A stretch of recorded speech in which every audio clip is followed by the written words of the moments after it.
तपस्वाध्याय शुश्रूषा कृष्णपूजारतं मुनिम् विश्वेशमिष्टदं वन्दे परिव्राट्चक्रवर्तिनम् श्रीगुरुभ्यो नमः. Hari Om to all. Welcome back to Bhagavad Gita session. Today we are going to look at Bhagavad Gita chapter 2 verse 19. In the previous verse, Krishna clarified the body is perishable, the soul or Atma is eternal. Now, Arjuna's deeper fear still remains. If the soul is eternal, still am I killing or they being killed? Krishna now removes this confusion directly. He explains in this verse, the Atma neither kills nor is killed. Let us look at the verse first.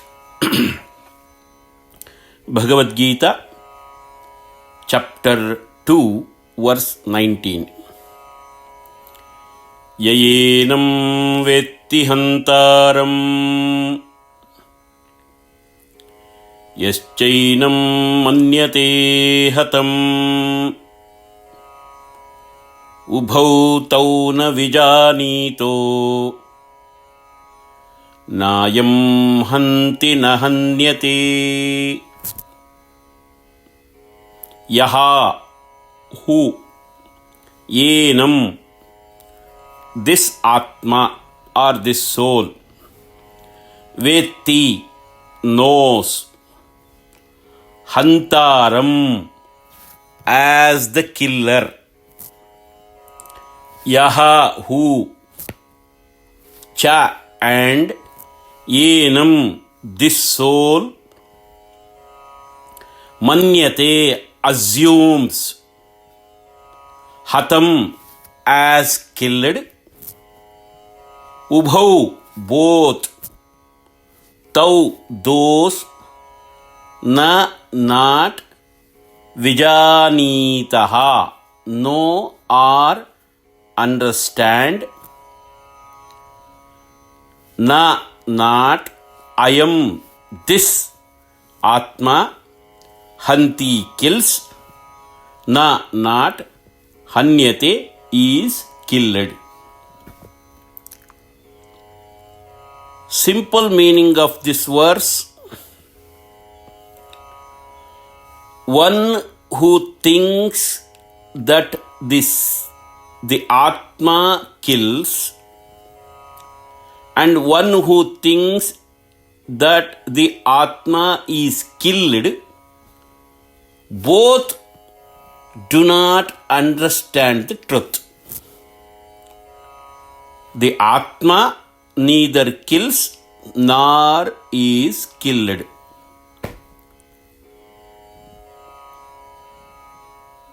Let us look at the deeper explanation of this verse to understand what Krishna exactly conveying the message.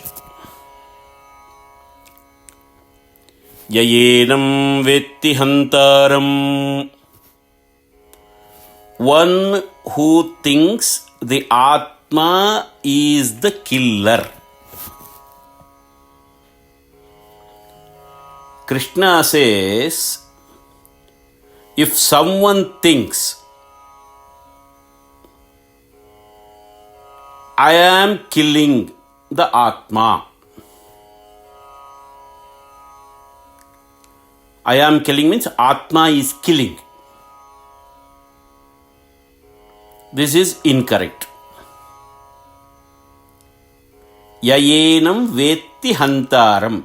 This Atma is the killer. This is incorrect.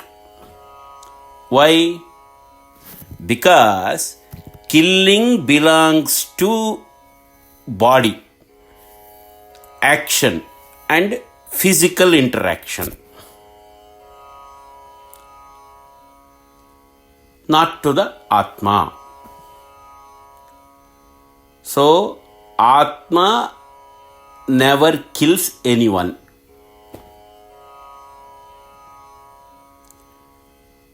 And yaschainam manyate hatam. One who thinks the self is killed, the Atma is killed.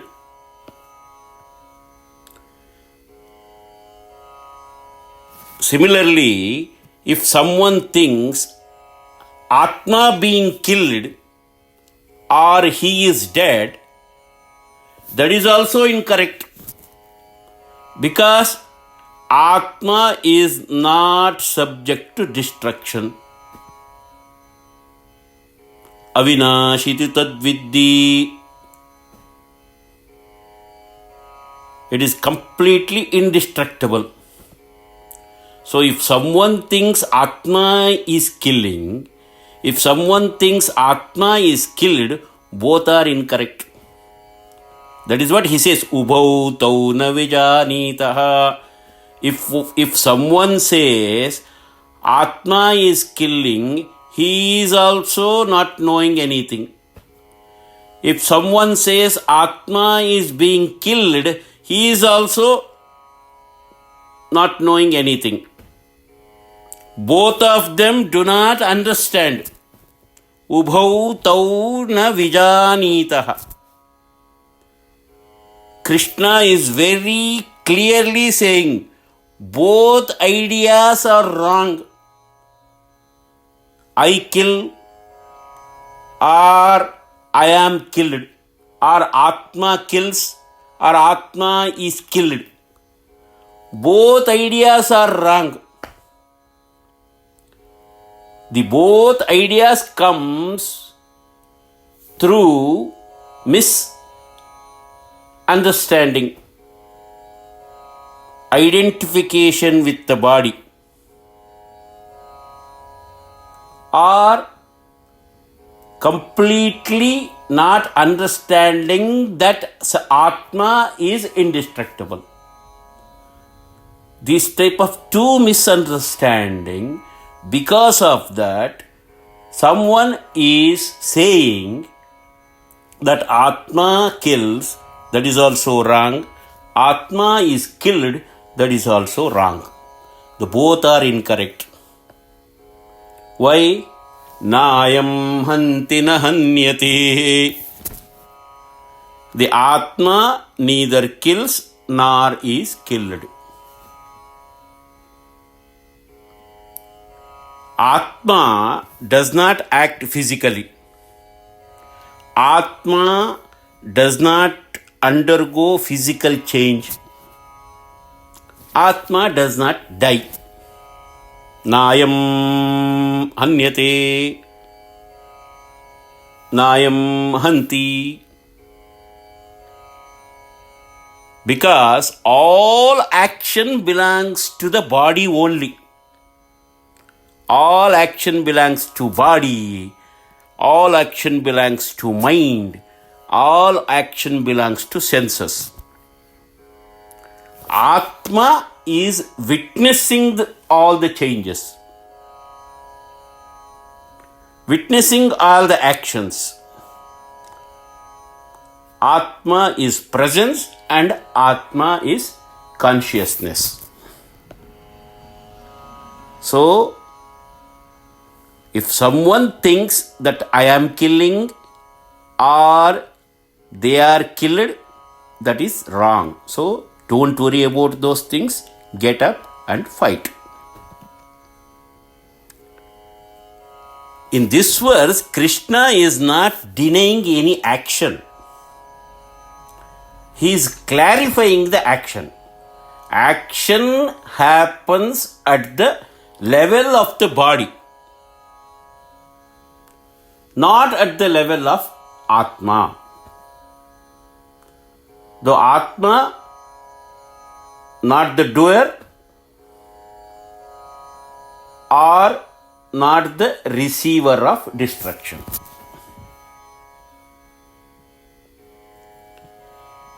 So, what is the purpose of teaching this thing in this verse? Arjuna's confusion is, I will kill my people. Krishna corrects it. At the level of Atma, no one kills, no one is killed. So, based on this misunderstanding, grief is invalid. Or grief based on this misunderstanding, I am killing, they being killed, this type of misunderstanding is invalid because Atma is eternal and indestructible. So, get up, don't worry about anything and do your duty. This verse strikes at the root of human illusion or misunderstanding. If in a dream someone cuts off our head, the pain feels real until we wake up. Once we wake up, we realize it was a dream.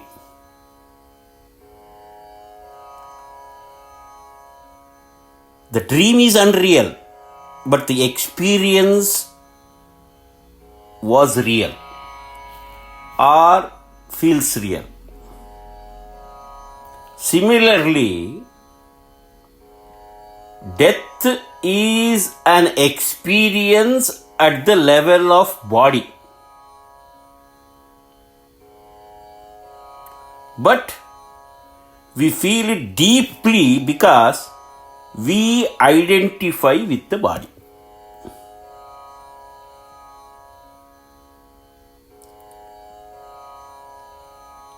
So, don't identify yourself with the body. You are different from the body. Your Atma is eternal. Nobody can kill that. So, don't worry. Get up and do the duty. Perform the duty. What is the real problem here? Not death. Misidentification. We say, I am the body. Therefore, I will die. Krishna says, you are not the body. You are the witness of the body.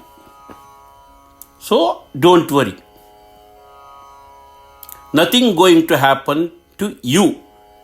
Anything happens, that is only to your body.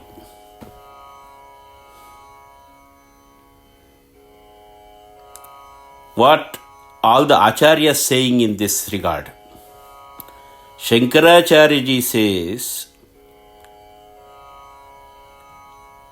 I am killing or I am being killed. Both ideas are because of ignorance. Why? Because Atma is changeless. Atma is actionless. Atma cannot be an object. killing requires change. But Atma doesn't have any change.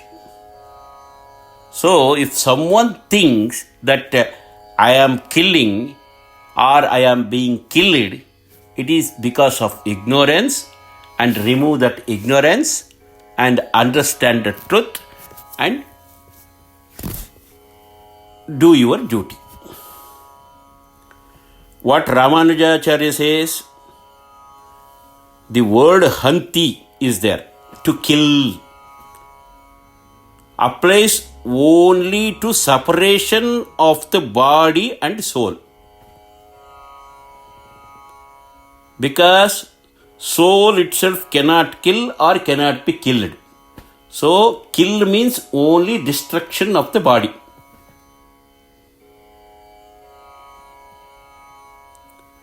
Then, how come killing considered to be as violence? The bigger question comes. That is why it says, violence is equal to disturbing the natural embodiment of the soul. We are disturbing the vehicle of the soul, that it considered as violence if it is done because of greed or any other intention. With dharma, to protect dharma, the violence is allowed. To give the justice, violence is acceptable. But prevention of justice or self-defense or protection of dharma, then if someone kills, that can be acceptable.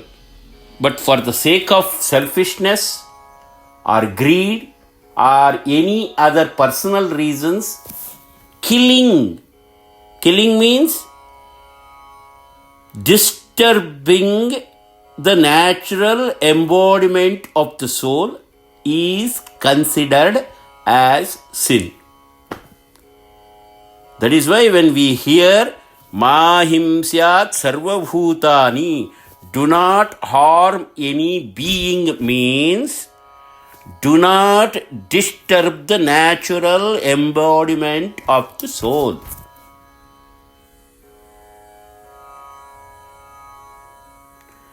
So, if someone says that killing or anything, it is only body level, not the Atma level.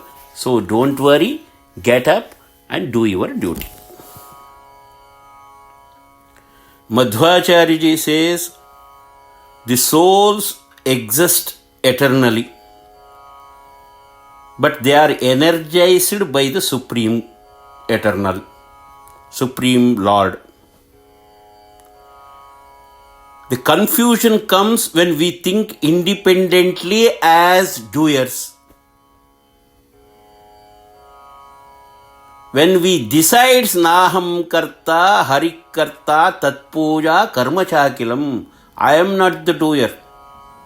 Everything the God inside me does. And whatever I do, everything it is His worship.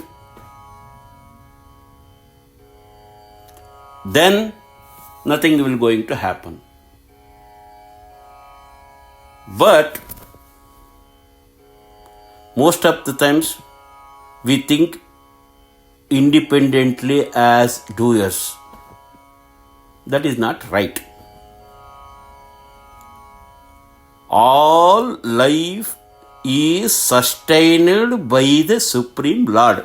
Tena vina trinamapi nachalati. Without His grace, without His influence, the Supreme Lord's influence, nothing, not a single grass will move an inch. So, It is God's due puja, is God's worship. Do it as a God seva, and you don't have to worry about anything.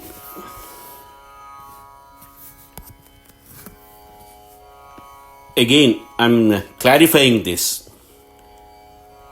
If soul cannot be killed, then why is killing considered as sin?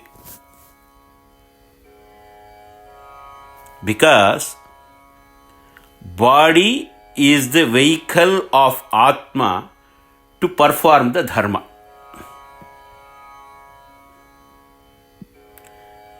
Body is the vehicle of the soul to perform the duty. By destroying the body, we are interrupting the dharma. We are interrupting the duty. And we are obstructing spiritual evolution. So, it is considered as sin. At the level of Atma, no killing.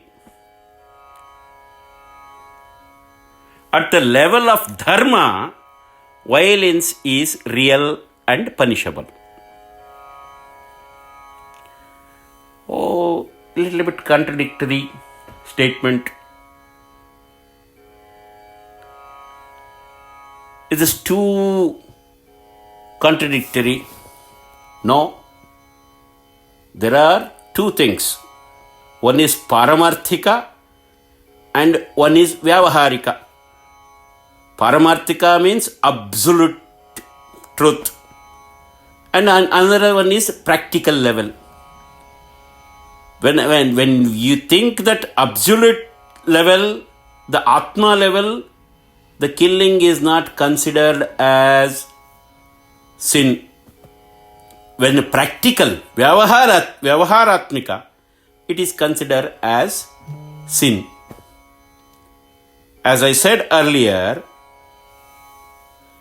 Shastra allows violence in self-defense. Vyavaharatmika, practical level. Protection of dharma, that is also practical level. Prevention of injustice, that is also practical level.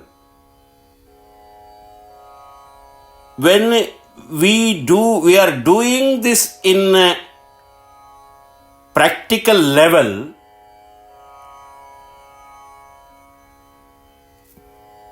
it is not considered as a sin as long as these things have these things: self-defense, protection of dharma, prevention of injustice. But the same thing is done with greediness or selfishness or any other personal gain, then it is considered as a sin and considered as violence. Now, see the Arjuna situation. Arjuna is mixing two levels. He is using absolute truth to avoid practical duty. Krishna will keep correcting this throughout the Gita, that we will keep seeing time and again.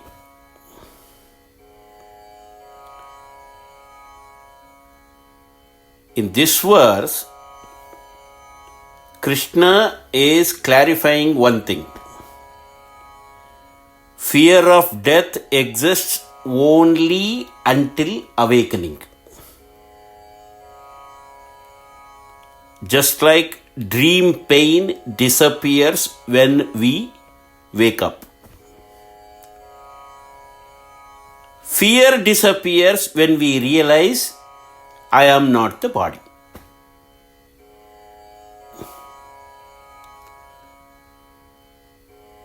So Krishna removes a deep-rooted illusion. The self does not kill, Atma does not kill, or the Atma is not killed. All actions and changes belongs to the body. If I identify with the body, I feel guilt, fear, sorrow. If I understand the self, these disappears. So understand it, get up and perform your duty. This verse shifts Arjuna from emotional confusion to spiritual clarity. What happens next? What will be the Krishna's advice? That we will see in the next verse. Until that, Hari Om to all. God bless you all. Sarve bhavantu sukhinah. Sarve santu niramayaah. Sarve bhadrani pashyantu. Ma kaschid dukkha bhag bhavet. Om shantihi. Om shantihi. Om shantihi. Om sham.